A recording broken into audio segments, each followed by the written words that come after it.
Good evening, everybody. Welcome back to the Milestone Book Club on 22 Panels. I am joined by the brothers Anderson, no relation.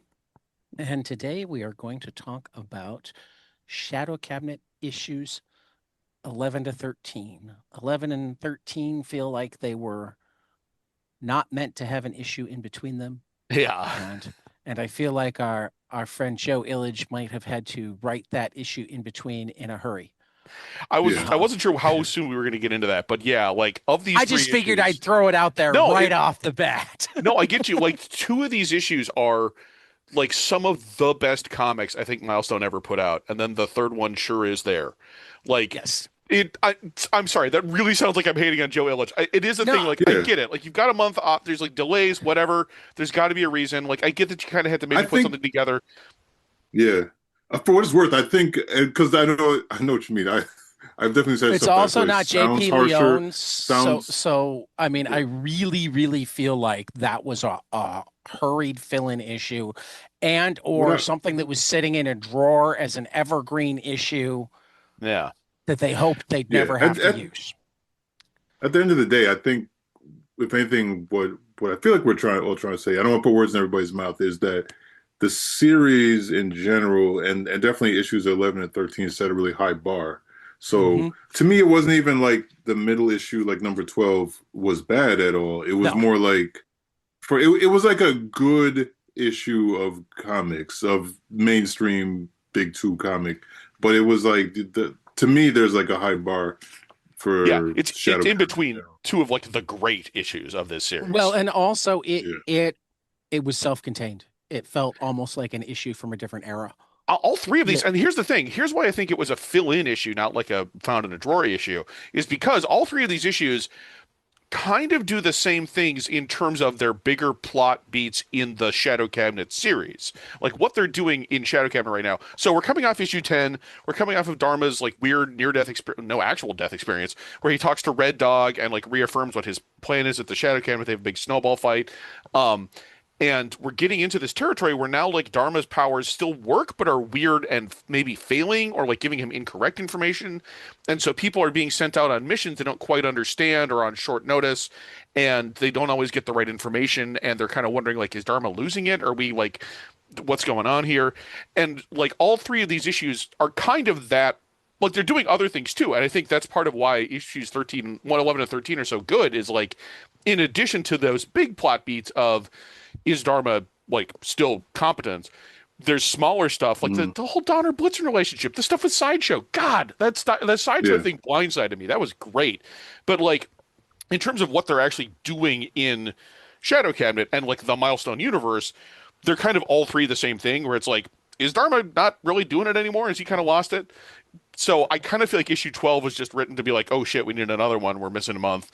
Let's pull out let's see here. What characters haven't we shown in a while? Bad Betty, Twilight, I don't even remember who the third one was. I had actually forgotten Bad Betty. She's I we have seen her before. Yeah, I had to look her up. I'm like, Bad Betty? Like, did that show up? Yeah, she was in she showed up like An in the early, Shadow War issues. I looked her up. Like in those first okay, but issues. not necessarily the main book, right? No, no, Okay, I well, just want to make sure I'm not forgetting her. no, I actually, so here I'm actually gonna look her up again because I looked up her first Okay, issue, but I realized I didn't look up all her appearances. But no, she first showed up in like the issue of Blood Syndicate that was part of right, the Shadow War. And then right. she also appeared in she actually appeared in a handful of issues. Okay. Oh, she appeared in like a handful of issues of like okay, she appeared in a bunch of issues of Blood Syndicate that we haven't gotten to. She appeared in some hand icon. She appeared in two issues of Shadow Cabinet, the number zero issue and this issue. So Oh, okay. Yeah, I don't yeah, you think could was Zero in here. I don't know. It zero. doesn't matter. Oh I yeah, think we read zero. I think it was all the way Okay. back in the first Okay. Oh, I compendium. think you're right. I think you're right. But you know what? I mean, that brings up an interesting thing. This Shadow Cabinet proper, the main series, to me is so well realized that I kind of wish they'd introduced the characters in the book before Shadow War. Because when Shadow War happened, it was yes, them and the other team which I barely remember those characters. And Star it's not Chamber, yeah. yeah, Star Chamber, thank you. And it's not any fault of the storytellers, but to me, if we talked about the time, it's the thing I have where I'm not necessarily in love with events. Like, Yeah. like they kind of you can kind of smell the larger editorial mandate with them. So I just feel like the Well, book, and like, yeah. I think for Milestone made even worse that before we really got back to Shadow Cabinet, we also threw in the Worlds Collide event. Yeah, Yeah, God. yeah, yeah. There it was a little bit. Yeah, I mean, Right. I never really looked at it from that perspective. But you're 100% right that like Shadow War gives us a whole, just dumps a bunch of characters in our lap Yeah, and is like, yeah. hey, these guys are all important, but we're also not sure like which ones are equally important. Like again, Bad Betty, Hmm. Oro, who knew they were not going to be anywhere near as important as like yeah, Donner and Blitzen and like Rainsaw showed up a couple more times. Like it's hard to Right, tell. Here's 20 characters, six of which are going to be right. way more interesting than any of the other ones. And on Like top of that, they're so it's like what is it, Matt Wayne and John Paul Leon, like they know these characters, they're like building them, they're building on them. And if you think about it, it's like you got what like Icon Team, Blood Syndicate, who already have their own very full cast of characters to build, and you know what I mean. And then on top of it, you're like, and here's eight bad guys, or not yeah, even bad and good, but you know what I mean. Like here's yeah. two teams of eight that are just like duking it out and showing up. I I But, looked up, but yeah, I yeah, looked up that issue of Shadow Cat or Blood Syndicate where Bad Betty first appears, and it's also like, oh yeah, remember Slag? Remember Rainsaw? Like it's there's all these other guys are like, yeah. oh I don't. yeah, I Are guess they those Star guys Chamber exist. or are they That Shadow yeah, Cabinet? they were Star Chamber, but also like some of them I either switch sides or I don't remember. Right, Yeah, right, right, Shadow War, right. like as in the further away we get from Shadow War, the more I'm like, that happened, I guess, but I don't like it all just I blurs remember together. the only thing I remember. So this I remember eventually like getting into it, but ironically, the thing that got me into it was the way Shadow War pulled in our main heroes and following them. Right. Because I just at that point I had no foundation with these two teams. So Star Chamber and I knew Dharma was Shadow Cabinet. That was the main Yeah. thing. I do remember Donner and Blitzen. Um, but yeah. Anyway, that's Yeah, that's all to say that like I really appreciate the main series of Shadow Cabinet. that's the thing. Like I feel like Shadow it Cabinet, yeah. what it becomes is so good. Because like we were trying to think of other things to compare it to earlier on, and it's like, I mean, it's a little bit like Stormwatch, it's a little bit like Yeah, X little Files. Suicide Squad. Yeah, Yeah, it's all these little bits pulling from other places that ends up being a little hard to describe, and I think it even kind of takes a while to find its footing. Like these almost feel like first issues of Shadow Cabinet in the sense that they're so solidly about here's the premise. We're being led around by the nose, sent on top secret missions across the globe by a dude who may or may not have it all together. And like yeah, we have little interesting moral dilemmas along the way, and like members fall off, and it turns out that Dharma doesn't really give a shit about people, or does he? It's hard to tell. Like yeah. this is Well, so solid. It feels like it should be the first few issues of Shadow Cabinet, and those first few issues of Shadow Cabinet are yeah, also good. But like, yeah, I don't know. This is, yeah, yeah. I appreciate it a lot. I think yeah, one thing for me, kind of touching on what you said, is that so like stuff that happened to matters because we've all obviously read Big Two comics and are very familiar with characters coming back from the grave, but like the way that Dharma came back, and we should say for anybody who's this is their first time listening to us speak about Shadow Cabinet, Dharma is essentially this kind of like all-seeing, almost all-seeing character who can like see through time and you find out as it goes on that that's kind of torturous to Dharma, like yeah, being and it's this big burden. That being said, Dharma kind of runs the group, definitely not as a democracy, and kind of like an asshole. And yeah. he, and like at a certain point in that last arc we read, the team in general got pretty frustrated with him and the way he freaking puts them out there when their Yeah. lives are at risk. It's not even like little things. And He abandoned them what's in his name? Antarctica because it was they had to do it. It had to make it the future happen. But he just basically stranded like five of them in the literal Arctic, just because Yeah, it had to happen. Jesus, yeah. yeah. And Sideshow just straight up killed him, like Yeah. because he was sick of it. And God, I forgot that he so actually there, killed him. yeah, so there was a thing at the end of that arc where there was like an issue where a past Shadow Cabinet member from way back essentially like came to Dharma in the I don't know, some other afterworld or whatever type Yeah. type place, right? Like outside of our realm of existence. And they had this real existential conversation. Dharma does end up coming back, but we see there's ramifications in this arc because while he can still see the future and he is still trying to pull the strings, there's his vision of the his hold on what the future is and the variables are really off, which is actually creating Yes. more danger for the team. Yeah. Another thing I like about this is that like they'll have their like kind of like mission of the issue many times, and they do end up solving it sometimes, but then it's not necessarily the way that he tried to set it up. You know what I mean? Right. Because Or it's um unclear like how much he had really planned out and how much they just sort of improvised or yeah. yeah. It's yeah, that's like part of what I like about this is that then, yeah, it puts Dharma on the back foot in a way that is satisfying to see after him being a real asshole for the most of the first Yeah. 10 issues.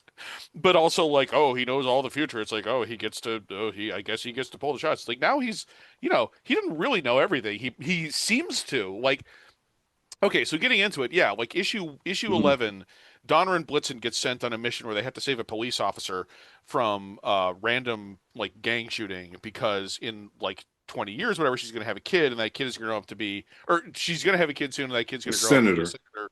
Right, who's going to take down system. So like, yeah, okay, sure, makes sense. We get, some fun little bits of Donner and Blitzen arguing with Dharma and then also pissing off Mechanic. I do love their interaction with Mechanic. Hmm. Yeah. Um, and they head out to the hideout. There's some great stuff with like the shadows, the visuals. I mean, even before you came in, Marcus, Ted and I were talking about Hmm. like this issue. This is John Paul Leon hitting his peak, It where he is just going yeah, to it looks great. confidently remain for the rest of his career. But like, Yeah. God, there are some panels in here. There's one panel in particular. So Donner Blitzen bust in. They start. Donner immediately runs and starts protecting the cops, and there's these great images of all the bullets like bouncing off her. And then Blitzen speeds around at super speed and grabs all the bullets. And there's this one panel of her just like singing "You're My Everything" and just Yeah, yeah, yeah. dumping the scattered bullets in front of these guys, and the smoke curls Yeah. from their guns. It's beautiful. It's so good. Yeah. It's like, yeah, no, this is where John Paul Leon it becomes John Paul Leon. Yeah. And And actually, can I just on that note, just again, as the resident person who loves to talk about art so much, what I love about this, and Milestone books in general, like there's great storytelling, panel progression, but I will say I remember the late the early, early to mid 90s, and like you had Image taking off, and in hindsight, like when I revisit some of those like Image books that blew up and definitely influenced Marvel and DC comics, the styles all there, whatever, but there's sometimes the storytelling suffered, the visual storytelling, the readability of panels, like where am I supposed to look next? And like I'd say John Paul Leon is a perfect example. It's kind of like timeless, because there's certain rules of like comic, just reading and leading the reader's eye across the page that are supposed to be the rules in any era. And you can obviously put your spin on it, but like those rules are rules for a reason. You know what I yeah, mean? And I think during the 90s, to a certain extent, a lot of big two books that were kind of like following the trend, it was like that stuff kind of became secondary, the fundamental stuff. And he's so yeah, strong with it, but he's also like super dynamic, like yeah. Oh, I'm looking at this one where like he's throwing, yeah, like where uh Blitzen or Donner through these dudes through the wall and I everything. God, it's almost a Yeah, splash it page, and looks it's great. just Yeah. it's huge, but it's three dudes through a wooden wall. Yeah, God, yeah, it's yeah. no, it's beautiful. There's also, I mean, and yeah, what you were saying about like the fundamentals, like he is. he has a perfect command of storytelling. There's a great bit, actually. There's a Yeah. subtle thing that happens a couple times in this issue. When Dharma sees the future, he sees it's like a little portal opens up in front of him.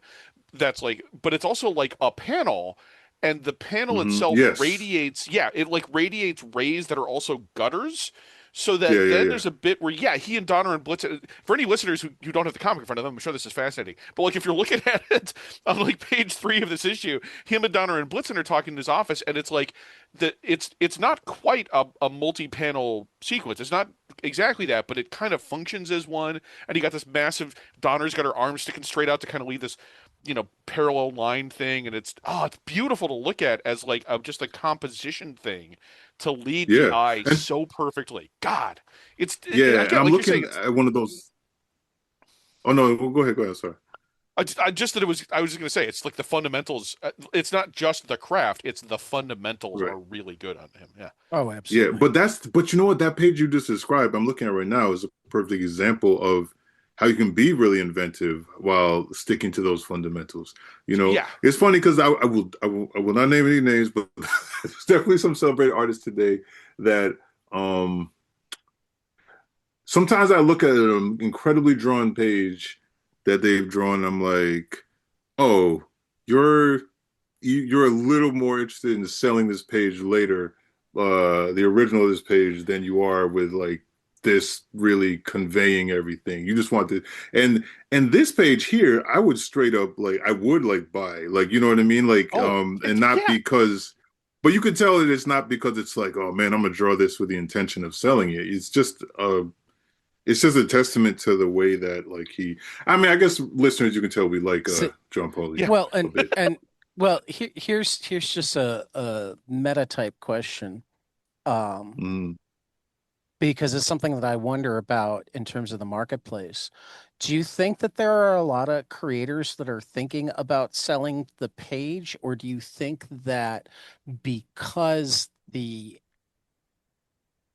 Because it's so hard to make a buck well, making no, but comics. no, what I was going to Because say I is was that is because a real reason. Yeah, no, go it ahead. is, but what I meant in general was because the art market values that, and because the cover market values that, that those artists become popular not because they're thinking of selling pages, but because their pages are the ones that people who aren't necessarily interested in the storytelling but do spend a lot of money seek Yeah, out. that's interesting. That's interesting. You know what? I want to be In very other words, I'm clear. wondering if I there's not the financial incentives that I would like there to be to do good storytelling. well, look, being very I real mean, this because is I my know I Bill might. James head. So hold on one second. So I'm gonna be really very real. Like as much as I was saying that about, I mean, there's like one or two people in particular. I'm like, who I'm talking about. But and it's only an issue if it's kind of like I only bring it up because storytelling actually looks secondary. There's a lot of people who sell pages like crazy, but they are locked in and like you know what I mean. They are 100% putting the storytelling first. So I don't even, and I'm not even trying to like create any scandal, and nobody try to figure out who I'm talking about. No, But no, but no. what I am trying to say is that I guess there's two things. I would never begrudge anybody for selling pages. Matter of fact, the current book that I'm working on, I am drawing it digitally, but there are some pages that I'm going to selectively uh, just do old fashioned on Bristol boards so I can have like stuff at conventions to Right. sell. So I'm definitely not knocking the hustle. I also and also just if we're being real, like everybody's got like side hustles in comics. You kind of have to a certain extent. It's like there's a Yeah. select few people who are maybe just doing comics, but like you a lot most of us need to have some kind of side hustle, and Most pages of us are are not. are one of Yeah. those. Most of us are not Brian Right. Michael Yeah, Bendis. And even Bendis has Hollywood money. Well, sorry, yeah, that's he had a whole book about how he doesn't really have Hollywood money. But anyway, no, yeah, Well, I I yeah. mean, he might now because uh, he's had yeah. a couple more No, I things will. since that book. I definitely won't speak for Brian Michael Bendis, whose work I really respect. But I will Yeah, say that was not a I just jab at know Michael from I know Bendis. from good friends. No, I'm saying I know from good friends who have TV show where you on the surface you're like, oh wow, they Yeah. made like they've made it's oof, all the glitter is not gold in their No. creator. No, no, no, Like, no. yeah, Well, yeah, and yeah. and It's like and I some of mean this is not I my story to tell. right, no, Yeah. I bring up kind of regularly one of our regular artists on the show still does his very rough pencils by hand, just Mhm. so when he fills out the pages and he goes, oh, this one is going to make money, he can go back That's and smart. do more solid pencils. Yeah, yeah, yeah, Interesting. yeah. Okay, like he starts by hand and then goes digital. Yeah, And he then starts yeah. and like 90% of them are the roughest of rough pencils. But if he hits a Hmm. page where he's like, Yeah, you can kind "Oh, of tell. Yeah, this one can sell," then he'll yeah, go back when he's done with everything to make the pencils look more like the finished page. Yeah. yeah, yeah, There's yeah, yeah. That's smart. rewinding a fair bit. I just wanted to talk about because like when you were talking about fundamentals, I actually have a it's a similar thing, but for me, what I see is there are books that I've read that I'm like something feels off about the way this story is being told. Like something feels weird about the Mm. way the panels are chosen or like what moments are being shown. And like I 90% of the time I look it up, it's like, oh, this person had their start in animation. And Oh, that's not interesting. denigrating animation as a craft, obviously, Yeah, but it is a fundamentally different form of storytelling. it's a And if you different try to medium. use, Yeah, yeah, if you try to use story animation storytelling practices in comics, it feels like a weirdly stilted comic. Like you're choosing odd yeah, moments to focus on, which would be great in a show, but make no sense in a comic. So like, it, yeah, this isn't really the same thing, but it is talking about like the ways in which like different pages it's talking about the way in which comics can sometimes feel poorly told, even if the craft is incredible. Because hmm, yeah, like sometimes you can have, and those are a lot of times those are great looking pages. Those are fantastic art. yeah, These are people who spend their life drawing, like they know how to draw characters. But right. it's the moments they choose, the panels they focus on, that kind of thing. It feels like it lurches every now and then. I'm like, why? This feels uneven as to how the story is being told. And then then we go back to Shadow Cabinet, and I'm like, Yeah, yeah, yeah, yeah. I'm just still looking at this page where it's Donner's getting shot and Blitzen's running around catching all the bullets while singing "You're My Everything," and it's Hmm. just the moments here being chosen are so perfect. And then the next page is Donner just comes up and looks at these guys like, bullets really hurt, especially if you're up close. And she just Yeah, like yeah, yeah.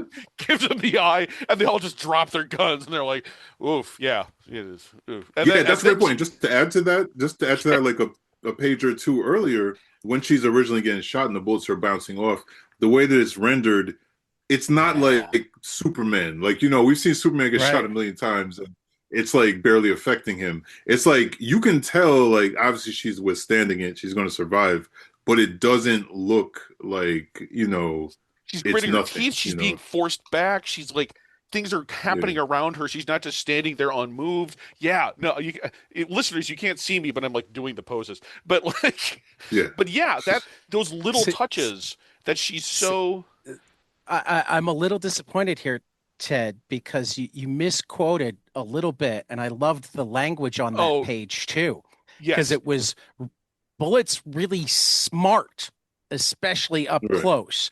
And then you go through the whole looking and dropping the guns, and the other Blitzen says, yeah. Blitzen says, which is weird because you're all really dumb, especially up close. Yeah. Yeah. It's Yeah, nice wordplay. it's fun. I love Donner and Blitzen haven't gotten a whole lot of character. I Well, mean that they that have. page is beautiful in so many ways. Oh yeah. Donner and Yeah. Blitzen don't have like they have enough characterization that I really like them and I feel like I get them, especially in this issue. But I do Yeah. like Blitzen specifically as a snarky type. Um yeah, no, it's oh god. And then we get that famous and then we get the page. This is the part where on rereading I'm like, "Hey, wait a minute. They just surrendered and then she throws him through a wall?" What was why anyway, Right. whatever. But Well, they shot her. well, they did shoot her. That's true. But then this is a little bit of like interesting realism, and I mentioned sort of the moral dilemma stuff. So Donner and Blitzen basically run away after saving the cop's life. The cop, we kind of follow the cop for a few pages, We cut back, and this is again following the bigger story here. Dharma's kind of watching all this from like 5 minutes in the past, I guess, and he Hmm. realizes, oh Oh, shit, I just realized though that like changes so much in terms of the back end of this book. yes, yeah. That So this, that they so okay, surrendered and then she then threw him she through the threw them wall. through a wall. Right. So Dharma Hmm. suddenly realizes, oh shit, something's going to actually happen that I didn't predict, which is Plus had to be teleported emergency away from a different situation, which means the teleporter's Hmm. down for a while, and he didn't see this coming, and he's like, oh shit, I'm kind of losing it, and Plus realizes that. They have a nice little conversation because now we know that Plus is actually two of his sisters, I guess, yeah, Yeah. and he reveals that like he can't see everything now, and he's having problems, and he doesn't get it all. We get some nice little acting from Plus. This is great. And then we go back to Donner and Blitzen now actually talk to the cops, which is nice. I really like this, where they're just like, yeah, we can't get out of here for another like hour. Can we just grab a cup of coffee with you? And they Yeah. have a Hmm. whole conversation with the cop and a friend of hers, another cop, Teresa. And then they tell her, okay, yeah, well, we really just saved your life because you're going to have a son in the future who's going to like be important somehow. She's like, I don't have a son yet, and they're like, well, you're gonna. And she's like, yeah, well, okay, the both of us are kind How? of, and then it's like, oh, okay, they're actually a couple, and it like, first off, that's nice. Like Donner and Blitzen realize, oh, hey, Hmm. another lesbian couple, that's kind of cool. But then also, hey, one of the guys you threw through the wall died on the way to the hospital. We're gonna have to arrest you two. Yeah. But fortunately, at that moment, I do another like great bit of wordplay here. I admire and respect you both, but I can't let that slide. At the very moment is when they are Hmm. then That they teleported. slide. They do the Yeah. shadow slide back to the shadow spire, and then we get them confronting Dharma because first off they think, okay, she's never going to have a son. She's a lesbian. And then, like, what are you doing, you asshole? You don't actually know what you're doing. You're sending us on wild goose chases. And also, you made me kill this guy. And then he says, no, he does this big dramatic finger point. And this is, you know, Yeah.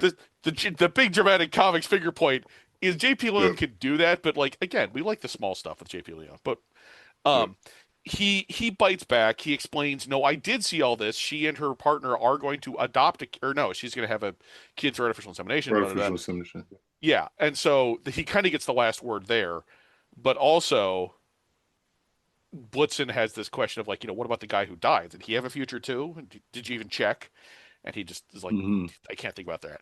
And then Donner and Blitzen have this great little emotional page or two afterwards where Donner's fucked up about the fact that she killed a guy. And we also find out, I don't know if we knew this at this point. I kind of knew this from previous rereads, but she used to be like a Hitler Youth neo-Nazi type in her youth and now like Yeah. very specifically moved away from that because her backstory, I forget how much of it has been given in which places, but like she's like the granddaughter of a Nazi scientist, so like that's the reason she has superpowers, is she's like a an experiment or whatever. But like, yeah, I she actually used to didn't be. know that. I don't know if it's come up yet. Yeah. That's I don't remember where it happens is the thing. Like I don't remember like where it gets revealed, but like the fact that it's not an accident that she's got the big blue-eyed, blonde-haired Aryan ideal going Hmm. on. Like she was genetically engineered to be a superhuman, and of course Hmm. very deliberately gave that up, but like she regrets it, and it's it's really emotional. And like I was kind of joking about how 2 pages earlier Dharma gets this great dramatic moment where he points at the camera like fucking Phoenix Wright, Hmm. and here we get 2 panels of an extreme close up on Donner as she's like clutching her face and about to start crying. That's really Yeah. affecting, and it's just God. This issue is really good. No, this is great comics. Yeah. Yeah, and she kind of snaps at Blitzen, who's just trying to help, and she regrets it immediately. And then the two of them have this touching moment. They eventually go to the funeral for. Is it the funeral for the punk, or is it the funeral for one of the other cops? Because like, there's a lot of cops in attendance. Cops, I think, right? It's gotta be the cops. I I, I think they said that like other cops died in the attack or something. Because there, yeah. Anyway, Yeah. Because they said but something about cop killer had it coming. yeah, that's right. Yeah, okay, you're right. It is the cop killer. But they go Oh, to the oh, oh, funeral. was the cop the undercover, right? Because wasn't there when they first got there, wasn't Maybe. there a dude that they were accusing of being an undercover agent Yeah, that has God, I the red totally. jacket? Yeah. Yeah, you're right. You are a cop. They're arguing about it. I don't think any of them maybe one of them is a cop. I don't know, but one way or Okay, another, well like maybe there's I'm a wrong. Yeah, it's a little bit unclear, but one way or another, yeah, they're at the funeral. They see the two cops from earlier across the way, and kind of neither of them do anything, and they basically just have this final moment where it's like where they just say, "Yeah, Dharma, remember when before we didn't know how you got your information, and you just hand us a mission? I think I like that better." And it's this real hmm sad little moment. I love it. God, it's so good. Well, and yeah. I think this whole issue in general kind of deals with both the difficulties of knowing the future and hmm sometimes the difficulties of knowing why you're following directions. Yeah. Yeah. Yeah, and that tension is really good in like I said, issues 11 and 13 are really good about that in a way that I think is yeah, these are two of the best issues of the series. Unfortunately, in between them is issue 12, which suffers a lot by comparison. It's Right. not bad, but It's a regular '90s comic, it's a you regular know. 90s comic. Yeah, it's Yeah. we bring Maybe back even a regular late 80s comic. God, yeah, you know what? Yeah. This Yeah. does. Maybe. This Yeah. actually, this really hits the Suicide Squad feel of it. Like this whole thing is like, yeah, Dharma brings everyone in on a mission, and Bad Betty's all like, "Oh, don't pull me out of a deep cover in Holocaust nightclub." Which hmm has Holocaust had the nightclub for a while? Is that a thing? Did we? He has. It's definitely shown up. It's definitely shown up Okay, in Blood Syndicate. I forget which other books, but it's been okay. established. I also because that reminded me. I looked this up. I looked up more about Bad Betty. At like the same month that these issues are coming out, or around the same time, there's also the issue. There's this 5 issue miniseries called My Name Is Holocaust coming out, which isn't in Right. the big collection, the compendiums, and I totally forgot it existed. So maybe that gives more context on Bad Betty and Holocaust and all this other stuff. But unfortunately, that right now it's just sort of a standard issue of a standard unit of 90s comics in the middle of two really good issues of Shadow Cabinet. But yeah, we get Bad Betty shows up, Blitzen's there, and so is Twilight, the dude who looks like a Magritte painting. Who I don't know if he ever gets more characterization, but I do like him. He's a fun design. Um, Can I ask you guys? Do you guys remember? Was this? I just feel like that design. Did that design show up in Zombie? This character in Zombie? oh God, I don't remember. He might have I remember he somebody that kind of looked like they had clouds in them. yes, I think he did. I think he was like one of the guys who went to recruit. I mean, I know his name isn't Zombie, but he went to recruit. He Right. went to recruit David. Daniel, Um, David. Yeah. yeah, he was there. Yes, yeah, I'm remembering now. He was Okay. in. He was. I'm looking it up right now on the DC wiki. He was in Zombie hmm number 0. So yes, Right. as well as a handful of other. He was in. Oh, he was in all the Justice League crossovers. That's right. That's the Oh, ones with Michael. okay, okay. Yeah. Um. Or no, that's the 2009 one. Oh, Hmm. interesting. Huh. All right. Uh. Wait, you Oh. mean the Milestone Forever? Is that what you're talking about? No, the 2000. The thing where they brought it into the DC universe, I guess. It's not. Yeah, yeah. No, it was a two-issue Milestone. I thought it was called Milestone Forever, but it's like, Maybe it is that what wasn't. you're I talking don't. about? Yeah, because at the Uh, end of it, it ends with Dharma. Oh, if you guys can find that, we actually should discuss those at some point. I don't know what this is. This is like 4 issues of the JLA series from 2009 that Oh, okay, that's something different. he and a bunch of other characters from Shadow Cabinet show up. Well, yeah, Icon, Hardware, Iron Butterfly, Donner Blitzen. Hmm. But listeners, we're just discovering right now what's going on. But yeah, anyway, no, but Yeah. Twilight himself has appeared in Shadow Cabinet Volume 1, number 0, Shadow Cabinet 12, which is this issue, and Shadow Cabinet 15, and then hmm Zombie number 0. So that's it. He's been in like 2 issues before now. And Yeah. he's such a great design, but like he doesn't I Yeah, it's nobody kind of nothing significant happens with him, basically. yeah, which sucks because he does look really cool. Anyway, Yeah. Blitzen hijacks a truck using her super speed that has a special thingy, and then they also have to like, so they have to take the truck, but also like take over the base where the truck is going, so they can like defuse the. I don't know. it's to be picked up, so they have to get the truck, invade to get the interface chamber, and then get it back. Blah blah blah. Okay, it's kind of a standard actiony issue thing. They shoot some stuff. Bad Betty has like weird techno abilities, and she comp locks the door. Like it's so cyber 90s. Mhm. It's great. They fight a big system robot monster thingy. She has a force field. Twilight has weird teleportation powers. Iota shows up because she randomly was also there because they figured they need an extra edge, and I don't know. It happens. It's an issue. I really hate to be so down on it, but it like compared to what we just saw, it's just sort of it's just Yeah, I think it's fine, but like I think, and also just being real, like we only have so much time to talk about this. I yeah, don't think there's anything wrong with leaving more time for issue 13.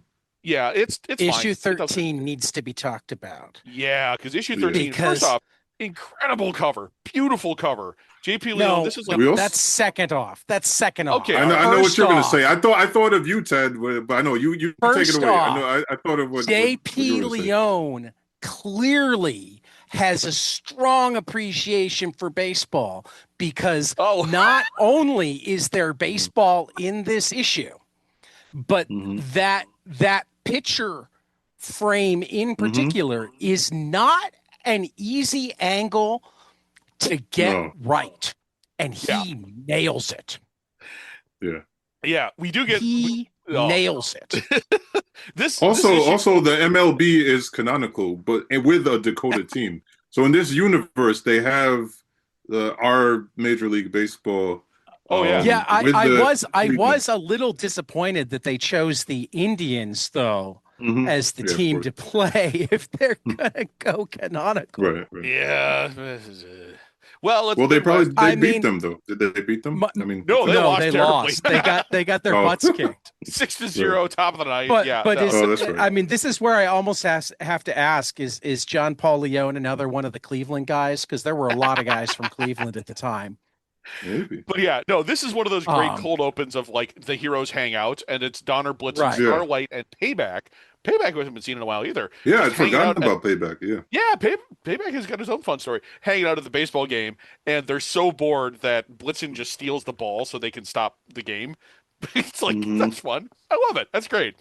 But yeah, I love God the classic like baseball cold open for a comic book, and also the stadium's like completely empty. Donner tries to get people singing take me out of the ball Yep. game. Oh God, it's great. I love the Uh-huh. expressions on the audience members Oh, as yeah. well. How so Yeah. bored. No, so much of it was done well, but like I have seen lots of baseball in comics where I felt like it's almost like baseball in movies, where the first thing that I pay attention to is, did anybody bother to figure out how to play? Hmm. I mean, to be fair, a lot of times it's like the Yeah. X-Men playing baseball, which like they got their own rules. They're the X-Men. They can teleport. Oh, and Well, but basketball as well. Ooh. Oh, the basketball issues are Gambit's like doing Because it's just because you made me think of Gambit and the X-Men. Yeah, but I'm yeah, not talking about the rules as much as like the Yeah. physics. yeah, the no, rendering. No, I know exactly rendering. what you mean. I knew Marcus knew what I meant. Yeah. Oh God. Yeah, all of it. I mean, even in Calvin Ball, where there are no rules, you can tell that Bill Watterson knows baseball and knows football. The ball isn't held wrong. The bat isn't held wrong. Things look right. Right. It's the best depiction of baseball in comics since Peanuts. I mean, it's the difference between watching Ray Liotta in Field of Dreams and watching Kevin Costner in Field of Dreams. Ray Liotta had never swung a bat in his fucking life. Costner was a ball player. My favorite bit of trivia was in the episode of Deep Space Nine where they play baseball against a bunch of Vulcans. The guy who played Rom actually was like almost went professional as a baseball player. So And in you order could to tell. and in order to appear like he sucked at baseball because he was supposed to be the worst player, he had to play left-handed just to look convincingly But you bad. could tell that he knew what he was. Yeah, he knew how to play. He was still. awkward. He wasn't. I mean, you don't have to be good for me to believe that you understand and care about the game. Yeah. Right. Does that make sense? Yeah, no, it does. Yeah. It's And like which is why I can't 100% guarantee that John Paul Leone was a baseball fan, but I did do a Google of John Paul Leone and baseball and found like four different pictures of him out to the ball game with various people. There So we I go. think That he says a lot. probably was. Um, Yeah. but like, I mean, Marcus, you talk about hair. Like my It version matters. of it does, but my version of hair is baseball. Um, That's a good bounce point. As much as I like talking about baseball, that I do want to segue to the rest of the issue, and that we leads me to a will. good question, which is Payback even points out Stella wearing extensions. How does her hair look to you? I'm curious.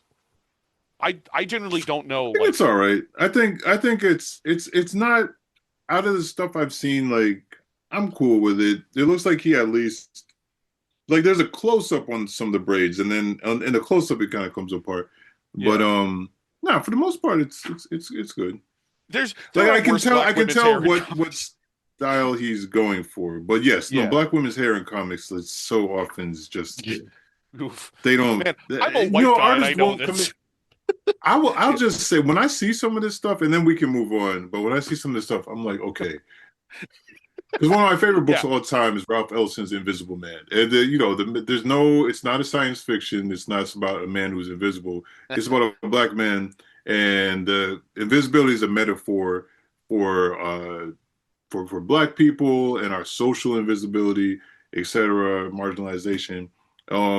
But sometimes you see instances of like it's almost like we're literally invisible. Because I'm like, all right, a lot of you artists lived in New York City. I know you're on the train and you see different types of black people, so you're just like literally just not like looking because to come away with some of these renderings. But anyway, I'm sure there's a past episode of this show where I've had the same rant, so I'm not going to go on and on. Hey, it's a rant worth having is the thing. Well, Like but I mean, I guess where I was going was if he didn't already have a huge appreciation of baseball, he at least took the time to Mm-hmm.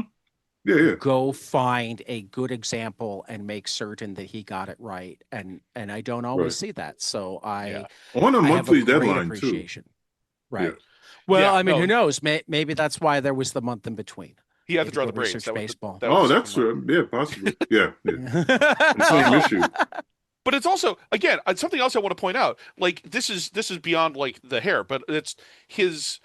So his rendering is really good. I also love that Donner and Blitzen and also Stella are just wearing like normal ass clothes. This is Hmm. 90s. This is 95. This is the heyday of Oh yeah, improbable women's outfits. Yeah, yeah. Donner's wearing like a I long. love the X-Men, but the issues where the issues where Oh, the ladies are like going out on the town, oh it's like what are they no. wearing? Like, Yeah, no. But here, like Donner's wearing like an oversized freebooters jersey, which is great, and the yep. baseball hat turned backwards. And Blitzen's wearing like a sweater and jeans, and she looks like a normal human being. It's great. Yeah. I love it. It's so naturalistic. It's fantastic. And then, Payback's just wearing a hoodie, but then he also like does the transformation, and his transformation looks fantastic. And you're also like, oh yeah, John Hmm. Paul Leon also does really good creatures. I forgot about that. Yeah. Um, but yeah, we get the important plot beat that Stella is thinking of quitting the cabinet because she's going to go back and get her degree, which kind of significant because we just had a whole 3 issue arc about her like having to be detransformed and fight the guys who or wait, was she fighting? No, that was in Hardware, wasn't it? But the Hardware had like the 2 issues where she was trying Um. to get her powers under control. Ooh, now I forget. Oh, that sounds familiar. Okay. Yeah. Yeah. But either way, yeah. Yeah. So anyway, of course, this is interrupted because there's a big mission going on. She transforms. She looks incredible while transformed. This is again JP Leone being JP Leone. Her like transformed look is incredible. She's got like the braids floating around her. She's all starlight in the middle. God, it's beautiful. And oh yeah, and I love the little detail, the fact that like, oh yeah, they can only shadow slide usually when they're in total darkness. But she's got like starlight powers. She just stops reflecting any light, and then she can teleport immediately. Like I love that. Hmm. That's great. I love that those little details. She gets brought in. There's this. Oh God, I forgot that they have this page, this beautiful full page spread of her like falling through the teleportation dimension. God. Oh yeah, and she talks about her experience of it, how it like it's Yeah. very quick, but for her it's just like this relaxing period of time that feels longer. Yeah, but the rendering of this page, God, I love Oh, this. definitely. God, Yeah, yeah. it's beautiful. Um, she comes in, there's a mission. It turns out maybe like when she got transformed, like the person who was there might have be trying to replicate the experiment or something. Something else is horrible is going to happen. You got to go to Ann Arbor, Michigan, the worst place on earth. No, I'm just kidding. Again, we get JP Leone doing great people in normal clothes on like the campus of Ann Arbor, and suddenly here's Sideshow, and he's completely messed up. He's apparently drunk or crazy or something. He transforms kind of uncontrollably. She has to go stop him and calm him down, which she does without hurting him. And she takes him back to his apartment where he's completely messed up. Is that in his apartment? Is that supposed to be a bong? Like I can't tell. Like I know they can't really show Um, it, but like I can't anyway. yeah, well, he's definitely. I mean, he's definitely like smoking on something because at the end, after Yeah. she leaves, he looks over at his pipe. He's like, Yeah, that's right. I forgot about that. time to tend to the animals. Yeah. Yeah. But Sideshow, like again, he looks convincingly rough. You know, like his face is lined Hmm. and weathered, his muscles are all standing out around his neck, his hands are all kind of gnarled up. Like he's had a rough few months after killing Dharma, Dharma becoming unkilled, and then him quitting the Hmm. cabinet. Or did he quit or was he fired? I forget. Like fired, you know. Was he I think he might have just left because he killed the boss. Yeah, yeah. Let's You go don't back come and look. back after that usually. Yeah. Um, yeah, but yeah, he and Stella have a lovely little moment where she's reminiscing about how much she loved the stars and going to the observatory, and then of course we also get a little condensed version of her backstory where like she found some experiment going on that was messing up some dude with pulsar juice, and then of course she got hit with the pulsar juice, and then she turned into star stuff. And this is why I was trying to remember like when she first appeared, if it was in, I think it was Hardware because he shows up to save her anyway. Mm. Um, and we get this condensed little version of her origin story, and now she can transform. And then we come back to reality where now she's still talking with Sideshow, but he's now like a giant octopus just sitting on the couch, which Hmm. I love. I love the casualness of his transformations. It's so good. It's oh Yeah. man. But yeah, he's Dharma. Sideshow is really bummed out about everything. He's insanely cynical about all this. He doesn't want to have anything to do with the cabinet anymore. Um, she's sort of disappointed in him, and he thinks also that Dharma basically sent her there to nag him. Hmm. This interaction is nice and subtle because like neither one of them really dislikes each other, but they're at odds over what's happening around them. And oh God, I like it. I like it a lot. But you Yeah, can tell that yeah, she cares too. she I does. also She I also cares. looked back briefly, and yeah, it definitely was Sideshow who decided to leave. Okay. Um, and then Dharma is there in that last scene when they're sitting in the snow and the snowball fight happens. So it's not even like it's like beef, like with a capital B. But yeah, Yeah. like Sideshow is definitely and also Blitzen messed him up. Like she like after it happened, like she beat Oh him yeah, up a that's little bit. right. Yeah, because she got the super speed. Yeah. Um. Anyway, Stella Or goes no, off. sorry, Donner. I meant Donner. Don. Yeah. Okay, yeah, that makes more sense. But yeah, that's I kind of forgot about all that. I gotta. Oh man, it's been we missed a couple months in there, listeners. So I kind of forgot a Yeah. lot of what happened before the break. Um, she goes off to figure out what's happening. She has a cool little use of her powers where she, absorbs all the light so nobody can see her sneak in. She uses some X-rays to see through a fake wall, and then of course she comes across this dude, the dude who tried to do the experiment the first time, and it turns out he got a little power, so he can turn intangible. And now he's going to try to steal all of Stella's powers to get all of her powers, and mess her up completely for good. And also, I got to say, the coloring in this issue, like the coloring is Hmm. really good. It's the same dude who's been, dude, I actually don't know, the person who's been working with JP Leone, I think, on most of his issues. But it's this lovely painted stuff. There's this effect Yeah. where Stella's getting all the pulsar juice sucked out of her, and she's like Oh, this kind of pale purple. everything with Stella in this issue is beautiful. Yeah, like the little paint fleck starlight effect inside her like star body, and now she's like getting it Well, all Hmm. sucked out of her, and she's like got surrounded by this how about rainbow. are you looking at the big huge compendium right now? I'm Yeah. actually looking at a different form of it, but I can look up the Okay. compendium version of it. Well, I was just going to say on page 710 in that, but I don't know what page. There is just a black panel in the middle, Oh yeah, that has the little outline in purple with the yes, stars that just Hmm. works. yeah, because it's Shouldn't you can see work, that she's walking but through it. works. She's got that outline of purple, and then like the little, again with the little paint fleck color to it. That's really God. It's beautiful. She's a lovely. It's a lovely character design that really complements J.P. Leone's excellent and realistic as like anatomy with like the people he works with who do really good like inking and coloring. Um, I don't know who inks his stuff usually, but it's the I really want to give them credit too because I know it's a collaborative work. But yeah, this issue is gorgeous. Anyway, of course she's in a bad spot, but then who should show up but Sideshow, having kind of gotten his mojo back, then decided to be a hero again.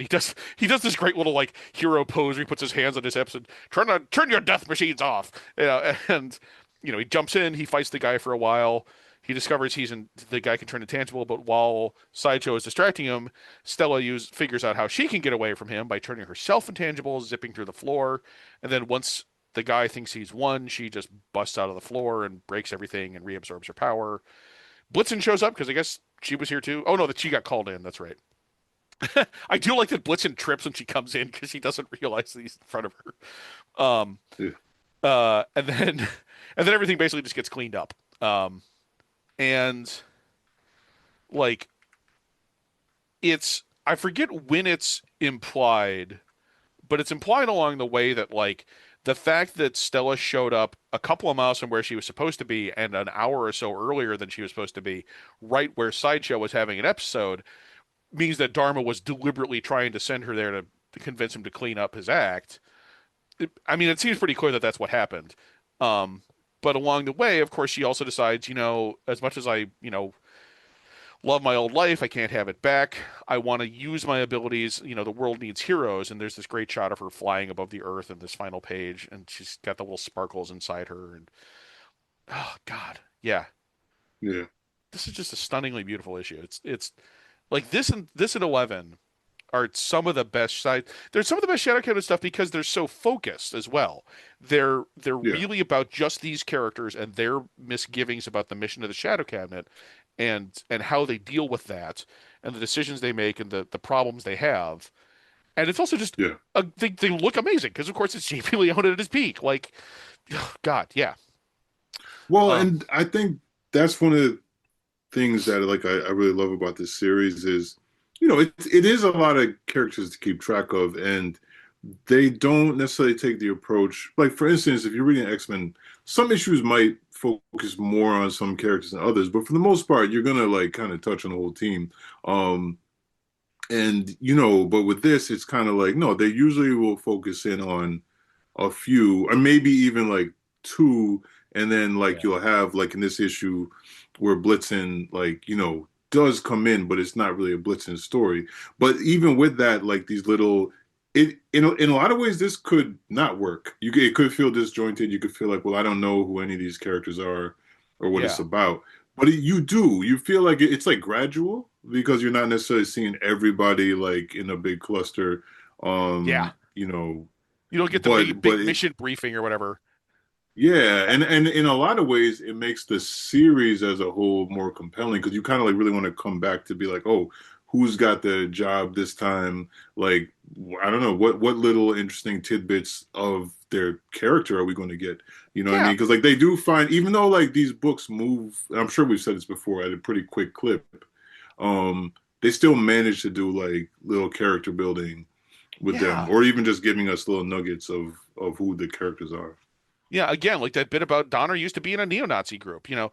Sideshow is doing Yeah, bad after he quit the cabinet. Like, there's yeah. there's tantalizing little bits along the way, and like again, I keep thinking of the comparison that I made of Stormwatch, which is not actually my favorite series.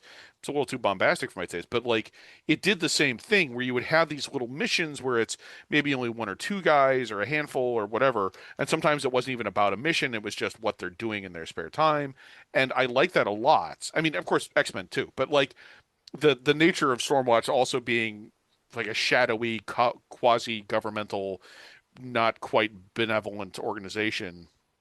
Um, Hmm. yeah, that's that's I feel like a really close comparison for this. But again, I like this a lot more than I like Stormwatch because I like that they're they're not part of the UN or whatever. They're not like the Yeah. costumes in Stormwatch are awful, man. Like those friggin' with all the bits and like the arm guards. I love.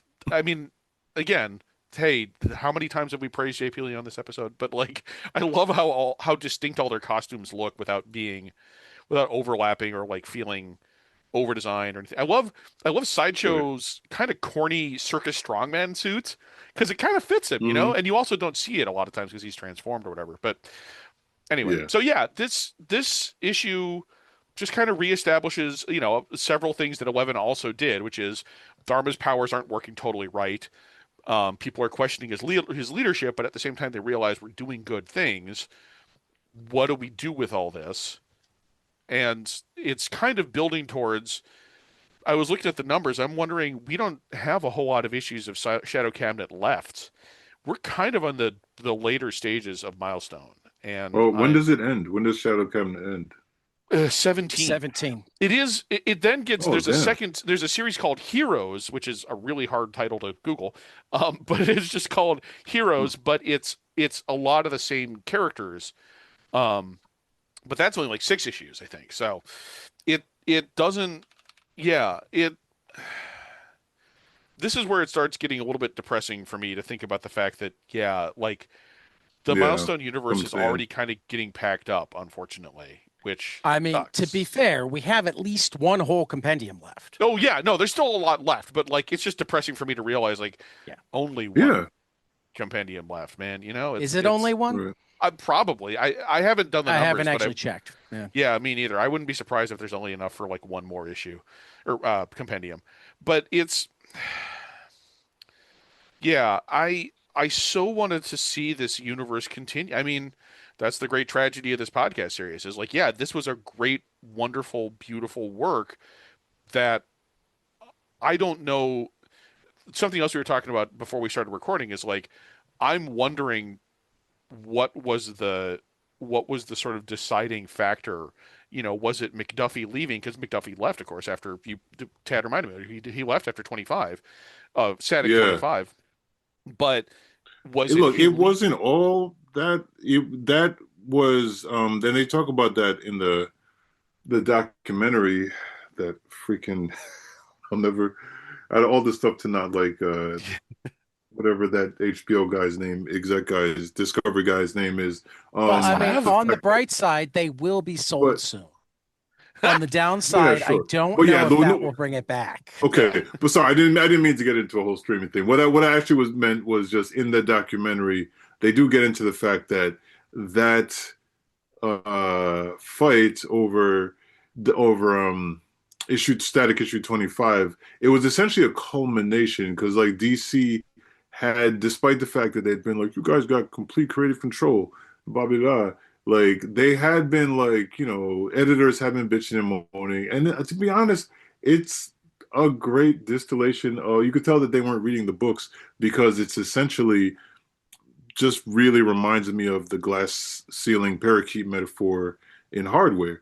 Like because there were definitely some people at DC high up that just had made up their mind like, oh, this is annoying. Why do they need their own blah blah blah? yeah, Same shit you hear in anytime black people do anything together. yeah, So, but my point is that was like it was the I think the higher ups started letting things die out like after that point. You know what I mean? And like you said, yeah, McDuffie left. So yeah. And I have to it's wonder how much definitely of a it is. turning point. Yeah, I have to wonder how much of it is money because also the '90s are not great for comics and comic book stores necessarily. Like I don't, I just, yeah, it's a million different factors, obviously, but I don't. Yeah, I'm I gonna, don't know. before next time, I'm gonna watch the sci-fi on YouTube. Sci-fi is like a 4-part Milestone docu-series. I think they get into it ending there as well, but Okay, so I, maybe I'll have more detailed information next time. I'm wondering whether we should take a not a break, but like take an episode to talk about um the like the history, like looking at one or more of the documentaries. Um, Hmm. I yeah, think Sci-Fi that'd be a Wire. great thing between volumes. We, compendiums. we always look for things for Yes, between actually, that's a good compendiums. point. Is I think that'd Yeah, be a actually, good. can I nominate another thing? I think we 100% should do that. I also that milestone not generations. I feel like it's milestone forever. It's like a two issue, oh two yeah, 48-page issues that Dwayne McDuffie did in like 2010. And yeah. they're really I remember really enjoying those. So I don't know if you can find them digitally, but if we can, like I'd like to read those at some point. Yeah, good point. I don't know Yeah. either. But I wonder if should we then maybe should we add those uh should that be the next episode we do is on one or more of the milestone documentaries? Well, not the next Yeah. episode because we've got a ways to Oh go yeah, in in this between this compendiums. compendium. Yeah, The good the point. next Okay. in between the compendiums. Yeah, Um, good point. I mean, I can find out how many episodes we have left in this Yeah, good compendium. point. Let's see here. I know we got We 3 issues have of Blood Syndicate up Blood next, I think. Syndicate, and then Cobalt, Ooh, Cobalt. Cobalt's always and then fun. Icon. So Oh yeah, a three lot of episodes Cobalt. left, unless we want to split up Cobalt. Yeah, because that's 7 episodes of Cobalt. Wow. No, 8 episodes 7 of issues. Cobalt. Good Lord. We could we could maybe split it. Yeah, whatever you guys. I don't know. I'm So up yeah, for we it. have three or four episodes left in this compendium, and then I think it would be a great time Yeah. to look at the documentaries, talk some milestone history, um, that sort of thing. Yeah, I think that sounds right. But yeah, so for next time we've got Blood Syndicate 24 through 27, about which I don't remember. I don't remember at all like what is going to actually be happening in these issues. We'll have to find out. Ooh, that's right. I remember some of what happens in these issues. I was just paging through it. I'm like, oh, that's right. That's some of the nonsense that happens here. Yeah. But yeah, I'm looking forward to that nonsense because I don't remember it, obviously. Yeah. And Yeah, I then definitely don't maybe remember the big thing. it's we'll find out together. I don't have No, no I idea see it. how. No, I see it. I did look ahead. I know the big Oh yeah, I don't remember how it comeback. plays out at all. I have no clue of like what the anyway. But yeah, I'm really curious. Like, yeah, I don't know. I'm curious how this is all going to shake out, obviously, and then we'll be on to volume 4 after that. And then of course the icon Yeah. stuff. The icon stuff alone is huge. But yeah, Hmm. we'll get there. Um, but yeah, these are some good issues. These were one solid, respectable issue and two really good issues. I think is how those fold out. Well, and Yeah. I mean, JP Leone took those two issues to just a whole other level.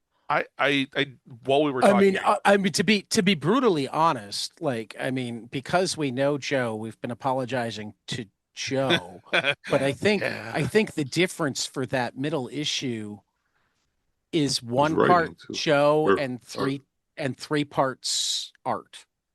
yeah, it's not. It's Mike Gustovich, right? It's I mean, and the art's not bad, but like no, the art really, when you're sandwiched by JP Leone doing JP Leone stuff, Yeah. Look, it's like the post Jordan Bulls and your teams. name's You know what I not mean? They had some good years. Sienkiewicz. yeah, Right. Yeah. I mean, no, it's like the middle year. It's like, well, Jordan was playing baseball. The Mhm. team was Yeah, the true, same. true. That's a good Right. comparison. Honestly, it might have been Pippen's best years.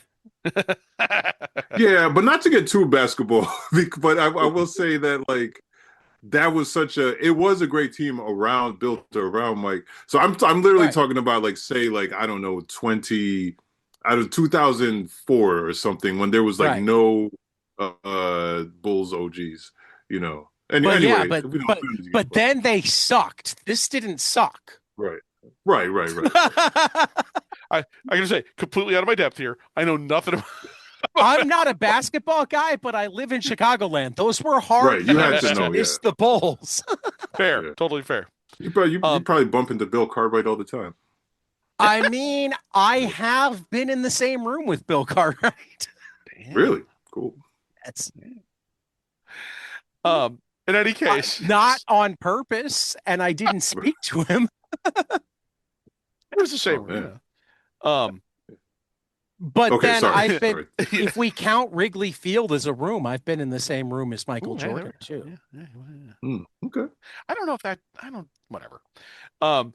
In Yeah. any case, I am looking forward to whatever is left of Shadow Cabinet. I'm also really looking forward to getting back to Blood Syndicate because I think Blood Syndicate is also in a really Yeah. good place too. Like I Yeah. think this is some peak Blood Syndicate stuff in addition to peak Shadow Cabinet stuff. Um, Yeah, definitely.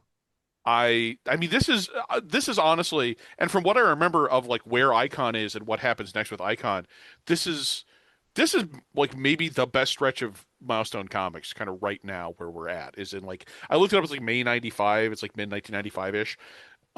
This Yeah. is an incredible time for them because finally all these books have been allowed to hit their stride and have gotten some of the early hiccups out of the way, and I feel like Yeah. now we're really into the best era of Milestone stuff. Yeah. Oh yeah. I Uh, remember I very vividly remember these Return of Buck Wild issues of oh Icon. yeah, I mean the icon stuff is there's two different icon things going on at the same time, both of which are really Yeah. good in really different Mhm. ways. But like, yeah, we'll get there when we get there. This is Uh, such a great Luke Cage parody. God, it's and then the early I early don't Luke Cage, because people have yeah. rehabilitated Luke Cage over the years, but like Yeah, this is before he got the rehabilitation. It's oof. We'll get there when we get there, but yeah, those issues. But I also just the love stuff. the idea of oh, I'm sorry, I just love the idea of black creators taking a black character that white creators who didn't get it and just like creating this like really incisive parody. Yes, Anyway, yeah, it's we're in for a ride on those issues in a good way, but still.